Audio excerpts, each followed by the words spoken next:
Hello guys, welcome to my new blog.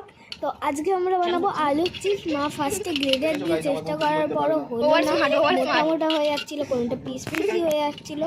তারপর আমরা বটি দিয়ে করেছিলাম। এর পুরো রেসিপিটা আছে আমাদের, মানে তোমরা ঘরেই আলুর চিপস বানিয়ে খেতে পারবে। তার জন্য লাইক অ্যান্ড সাবস্ক্রাইব করে দাও। দেখো আমার মা একদম হালকা করে, মানে একদম নরম নরম, মানে পুরোপুরি এই ফ্ল্যাট করে কেটে দিচ্ছিল, মানে পাতলা পাতলা একদম। আলুর চিপস বানাতে গেলে একদম পাতলা করে কাটতে হবে, কিন্তু হবে না, মোটা হলে বেশি ক্রাঞ্চি হতে পারবে না। একদম পাতলা বানাতে হবে, যেমনি আমরা খাই বাইরে অমনি বানাতে হবে। তো তোমরা দেখো, আর আগেরটা আমার মা এমনি বানিয়েছিল, তারপর ডিজাইন করার জন্য মা আলচিনা দিয়ে এই করে দেওয়ার পর এটা অমনি করেই কেটে নিয়েছিল পাতলা পাতলা। তারপরের প্রসেসটা আমি তোমাদের বলে দেবো, দাঁড়াও। এই ভিডিওতে তোমরা পুরোটা দেখতে পাবে কিভাবে আলুর চিপস ঘরেই বানানো যায়। দেখো গাইজ, কত পাতলা করে কেটেছে আমার মা। তোমাদেরও কিন্তু এমনি কাটতে হবে।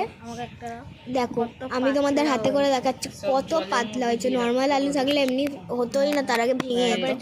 তাহলে বোঝো কত পাতলা করে কাটতে হবে, ঠিক আছে? এমনি করেই তোমরা কেটে ট্রাই করবে।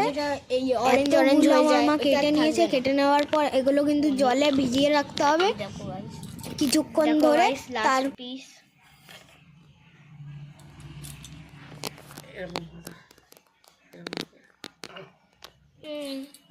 এগুলো সব এখন জলে ভিজানো হবে কিছুক্ষণ। একটু ধুতেও হবে।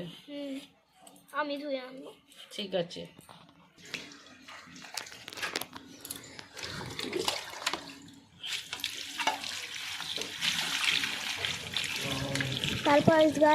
তারপর গাইস এগুলোকে কিছুক্ষণ জলে ভিজিয়ে রাখার পর ধুতে হবে ভালো করে। জল ঝাড়ার জন্য রাখতে হবে, মানে ধুতে হবে 1-2 মিনিট ধরে। তারপর জল ঝরানোর জন্য কিন্তু 5 মিনিট মতো রাখতে হবে। তারপর গরম গরম তেল এগুলোকে ছেড়ে দিতে হবে। আর আমরা একটা স্পেশালভাবে করেছি, কারণ কি আমাদের চিপসটা দেওয়ার পর আগের দিয়ে একটা নুন জল করে রাখা ছিল, জলের মধ্যে নুন গুলে, আর ওইটা ওপর দিয়ে দিতে হবে। দেখো এমনি করে, তারপরে যতক্ষণ না কোনাগুলো লাল হয়ে যাচ্ছে ততক্ষণ দিতে হবে। পুরো লাল হলে কেমনি একটা হয়ে যায়, তাই বলে কোনাগুলো যেগুলো লাল হয়ে যাবে আর দেখবে মুড়ে যাবে, তখন বুঝে যাবে হয়ে গেছে, আর তখন তুলে নিতে হবে। আর আমাদের চিপসগুলোতে খুবই ক্রাঞ্চি ছিল, তোমাদের আওয়াজ শোনা। হ্যাঁ, মজমজ হয়েছে, ভালো হয়েছে। কেমন হয়েছে খেয়ে বল।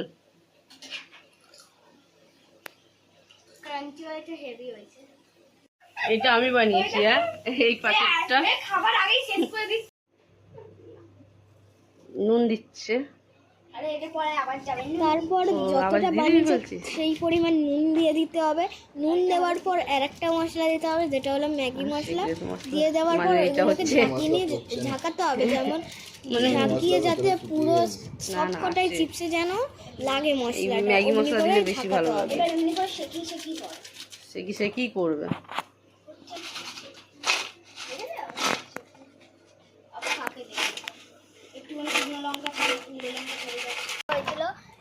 তো গাইস, এখন সকাল হয়ে গেছে রাত্রির থেকে, আর আমরা এটাকে স্টোর করে রাখাচ্ছিলাম। আর অনেক ক্রাঞ্চি আছে এখনও, স্টোর করে তোমরা এটা অনেক দিন পর্যন্ত রাখতে পারবে, কারণ কি এটা খুব করে রাখতে পারো। আমরা যেহেতু দুটো আলু দিয়ে বানিয়েছিলাম, এতটা হয়েছে, তার মধ্যে এতটা হওয়ার কথা ছিল, মারা আর আমরা খেয়ে খেয়ে পুরো শেষ হয়ে গেছে।